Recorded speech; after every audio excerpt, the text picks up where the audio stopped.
মহা আর মহান মেলা 2025 প্রয়াগরাজ যাওয়া আর পুণ্য স্নানের সুযোগ কোটি কোটি সংখ্যক মানুষ নিতে চলেছেন। মকর সংক্রান্তি, মৌনী অমাবস্যা, বসন্ত পঞ্চমী, মাঘী পূর্ণিমা, শিবরাত্রি, অমাবস্যা এই 5 দিন ছাড়াও টানা 45 দিন ভারতবর্ষের উত্তরপ্রদেশ রাজ্যে পূর্বতন এলাহাবাদ, যা আজকের প্রয়াগরাজে স্নান পর্ব আর মেলা দর্শন আর সমুদ্র হিমাচল গোটা ভারত ছাড়াও বিদেশের মানুষের কাছে অত্যন্ত চর্চা। যমুনা সরস্বতী, আমরা যেমন বক্রেশ্বর ধাম থেকে 51 পীঠের এক পীঠ তারাপীঠে একটি বীরভূমের অতি জাগ্রত তারামায়ের স্থান, সেখান থেকে স্নান করতে এসেছেন গঙ্গা যমুনার উদ্দেশ্যে। বলো হর হর মহাদেব কি। এর উন্মেষ হয়েছিল এখানে আদি শঙ্করাচার্য, যিনি 8ম শতাব্দীতে জ্ঞানের অনুশীলন কেন্দ্রে এই কুম্ভ মেলার পত্তন করেছিলেন। সেই জ্ঞান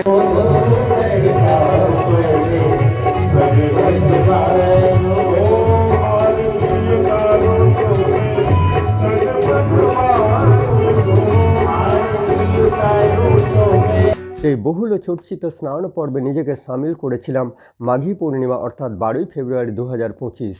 যারা বহু আগে ট্রেনে রিজার্ভেশন করে রেখেছেন তাদের যাতায়াতে কোনো অসুবিধা নেই, কিন্তু জেনারেল কামরায় প্রয়াগরাজ মহাকুম্ভে যাওয়া দুর্ভোগের নামান্তর। যারা সেখানে গেছেন তাদের মুখেই শুনেছি সে কষ্টের কথা, তবে সেই কষ্টে স্বীকার করে তাদের মুখে দুঃখ মলিনতা মুছে গিয়ে খুশি আনন্দে ঝিলিক দেখে নিতে কষ্ট হয়নি আমার। এই রকম 7-5 ভাবতে কারে আমরা মহাকুম্ভ যাত্রা করেছিলাম 10ই ফেব্রুয়ারি 2025। কত ভাড়া, কতক্ষণ লাগলো যেতে, কোন রুট দিয়ে গেলাম, কোথায় থাকলাম, কোথায় স্নান করলাম, কি খেলাম, এসব নিয়েই ভিডিও। তার সঙ্গে সংক্ষিপ্ত ইতিহাস, ধর্ম আর বিজ্ঞান আর বিশ্বাস। চারু স্টুডিও ভিডিও অনলাইন 1 চ্যানেলে নতুন হলে চ্যানেলটিকে সাবস্ক্রাইব করবেন, পাশে থাকা বেল আইকন প্রেস করবেন যাতে পরবর্তী ভিডিও নোটিফিকেশন পান। দয়া করে লাইক, কমেন্ট, শেয়ার করতে ভুলবেন না। আগে যারা সাবস্ক্রাইব করেছেন তাদের জানে আমি সোমনাথ দে অনেক অসংখ্য ধন্যবাদ। এই মহাকুম্ভ ভিডিও দর্শন আপনার জীবনে সুখ, শান্তি, সমৃদ্ধি বয়ে আনুক, এটাও পরম ঈশ্বরের কাছে প্রার্থনা করি।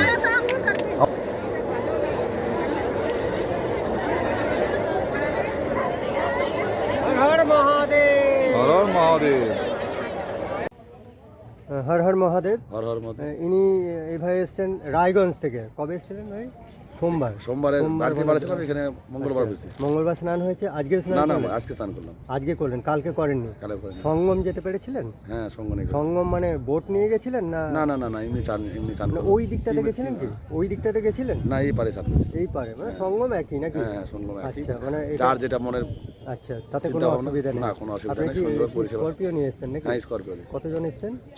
6 জন এসেছেন। আর ছিলেন কোথায় এখানে? এখানে ছিলাম, একটা পাশে রুম নিয়েছিলেন এই ঝুসি যেটা দুর্গা টেম্পল। আচ্ছা, কত করে ভাড়া নিল ওখানে? 6 জন ছিলাম। 6 জনে 3000 টাকা একদিন। বাহ, আমাদেরও তাই। ঠিক আছে, ধন্যবাদ। হর হর মহাদেব। গাদা বায়ো টয়লেট, এরকম গোটা মেলা জুড়ে বায়ো টয়লেট, জলের ব্যবস্থা রয়েছে। আমাদের 4 সিটার ড্রাইভার নিয়ে 5 জন ক্যাবটি সকাল 10টায় আসানসোল থেকে রওনা হয়ে ধানবাদ, গয়া রোড, চম্পারণ, ঔরঙ্গাবাদ, মুঘলসরাই, দেহরি অনসন, বেনারস হয়ে প্রয়াগরাজ পৌঁছেছিল। বাগেশ্বর পার্কিং জোনে কার রেখে টোটো করে 4 কিমি গিয়ে সেখানে হোটেলে বাসা নিয়েছিলাম। বাসায় একটি রুমে 5 জনে একদিন সকাল 11টা থেকে পরদিন বেলা 11টা পর্যন্ত 2000 টাকা ভাড়া নিয়েছিল। एड्रेस और लोकेशन क्या है बताइए थोड़ा। संगम विहार कॉलोनी हवेलिया झूसी। संगम विहार नाम कॉलोनी हवेलिया झूसी, प्रयागराज। आपका नाम जी? श्रीवेश पांडे। श्रीवेश पांडे। हाँ। ये कौन सा मोहल्ला है? संगम विहार कॉलोनी। संगम विहार कॉलोनी, दुर्गा मंदिर के पास। दुर्गा मंदिर। स्नान, पायखाना, जल कलेर व्यवस्था ছিল না। বেডশিট, নিচে বেড কভারের ব্যবস্থা ছিল। কাছাকাছি সঙ্গম ঘাটের দূরত্ব মাত্র 1 কিলোমিটার, যেতে আমাদের কোনো অসুবিধা হয়নি। 11 তারিখ আর 12 তারিখ আমরা পরপর 2 দিন স্নান করেছিলাম। 11 তারিখের রাত্রে বিভিন্ন আখড়া ঘুরতে বেরিয়েছিলাম।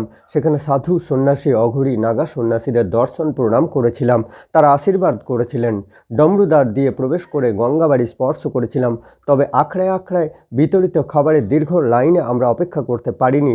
অগত্যা মহার্ঘ মূল্যে ঝুসি এলাকায় অস্থায়ী ঘরোয়া দোকানে 150 টাকা করে থালি সিস্টেমে 2টি রুটি, সামান্য আতপ চালের ভাত, সবজি, ভাজি খেতে হচ্ছিল। জলের দামও বেশ চড়া। 2 লিটারের দাম 30 টাকা, 1 লিটার 20 টাকা, চা 10 টাকা। এই করে যাওয়া রাস্তার জ্যাম ছাড়া বেশ আরামদায়ক ছিল কিন্তু আমাদের এই ভ্রমণ। পথের মধ্যে ধাবায় খাওয়া, প্রাকৃতিক কাজ ছাড়াও খুবই সুবিধাযুক্ত ছিল।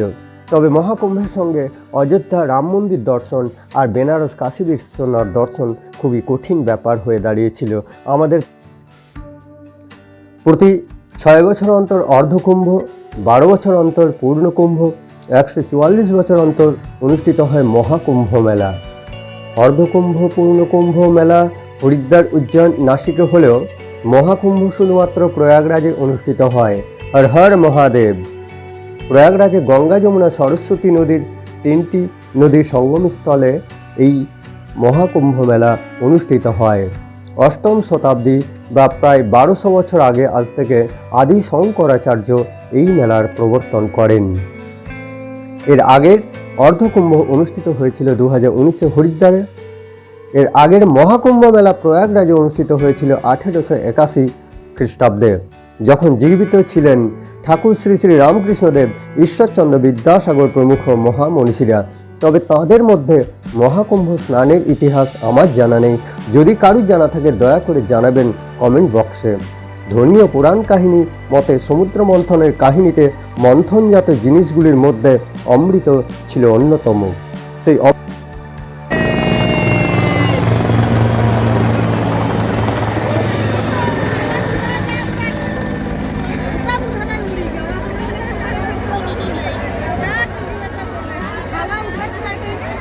অমৃত লাভের উদ্দেশ্যে দেবতা আর অসুরদের মধ্যে লড়াই শুরু হয়েছিল।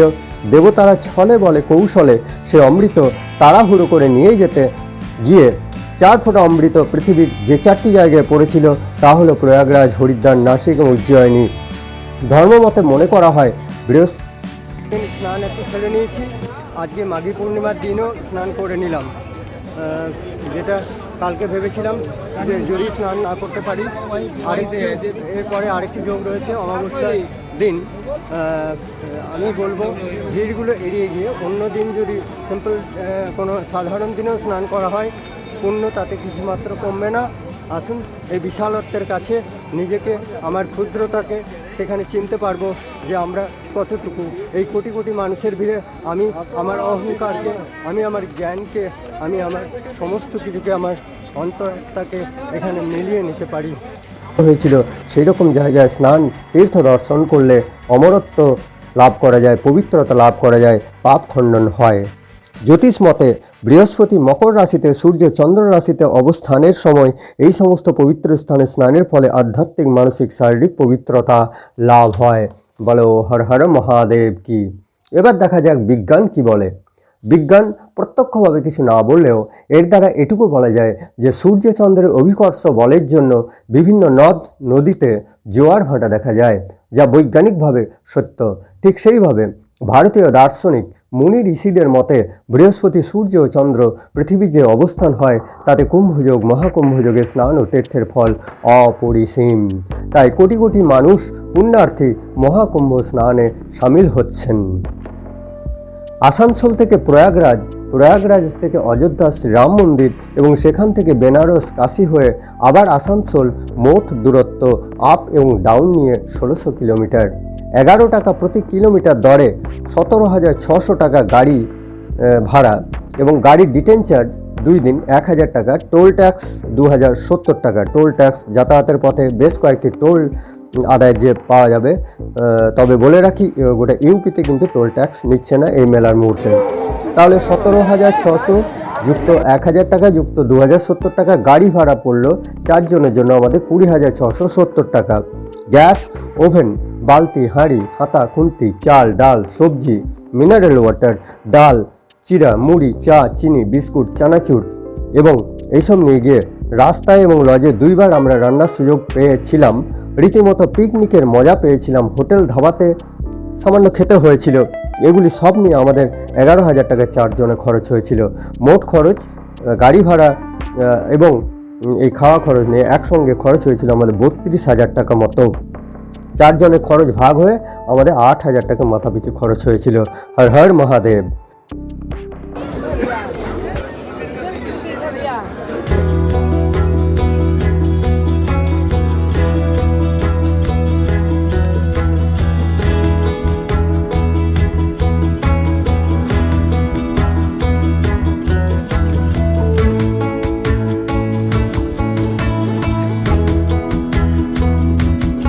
ये भाई साहब कर्नाटक से आए हुए हैं, कर्नाटक থেকে উনি এসেছেন। भैया आपका नाम क्या है? गुरु गुरु।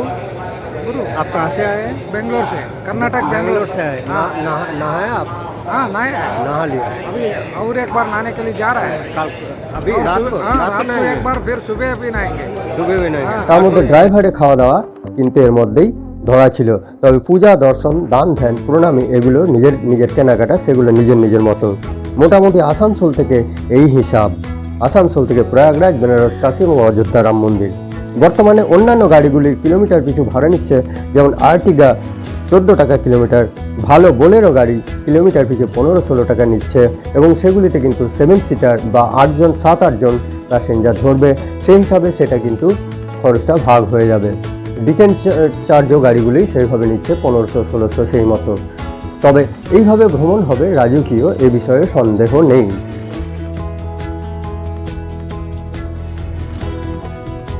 সঙ্গে নিতে ভুলবেন না মোবাইল চার্জার, ওষুধ, ফার্স্ট এড, ওআরএস, ছোট ন্যাকড়া কাপড় রান্নার সুবিধার জন্য, একটি তালা চাবি হোটেলের রুমে দেওয়ার জন্য, আর অবশ্যই অমৃত কুম্ভে জল আনার জন্য জারিকেন 2 লিটার 5 লিটার যেমন নেবেন নিয়ে যেতে পারেন। এটি কিন্তু ওখানে খুব দাম বেশি নেবে। থাকার জন্য লজের মোবাইল নম্বর দিলাম, ডেসক্রিপশন বক্সে গিয়ে খোঁজ করবেন। প্রয়াগরাজে স্নানের ঘাট রয়েছে অজস্র। সব ঘাটে স্নানের ফল সাধু সন্ন্যাসীদের মত অনুযায়ী এবং পণ্ডিতদের মত অনুযায়ী সমান। শুধুমাত্র সঙ্গম ঘাটে স্নানের জন্য জেদাজেদি না করাই ভালো। শেষতম অমৃত স্নানের যোগী যে শিবরাত্রি স্নান, সেখানে যে স্নান করতে হবে সেই রকম মনের ইচ্ছা না রেখে স্বাভাবিক দিনেও স্নান আপনাকে ভিড় আর ঠেলাঠেলি ঝুঁকি থেকে নিরাপদ রাখবে।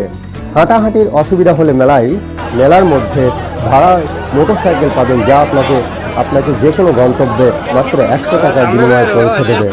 আপনার ডেরা বা বাসা বা তাঁবুর ঠিকানা সবসময় মনে রাখবেন। দলের সবার মধ্যে যোগাযোগ রাখার জন্য মোবাইল সংযোগ নিবিড়ভাবে রাখবেন। নির্ভয়ে নির্ভাবনায় পূর্ণ পবিত্র মহাকুম্ভে প্রয়াগরাজে স্নান তীর্থ দর্শন করুন। আপনার যাত্রা শুভ হোক। পরিশেষে একটা কথা বলি, মনে রাখবেন আপনার মনটাকে সবসময় ভালোর দিকে রাখতে তার মধ্যে একটা দিক অবশ্যই ঈশ্বর অভিমুখে রাখবেন। ভিডিও দেখার জন্য ধন্যবাদ। সাবস্ক্রাইব এখনও যারা করেননি তারা অনুগ্রহ করে আমার এই চ্যানেলটিকে সাবস্ক্রাইব করুন প্লিজ। দেখা হচ্ছে আবার পরবর্তী ভিডিওয়। হর হর মহাদেব।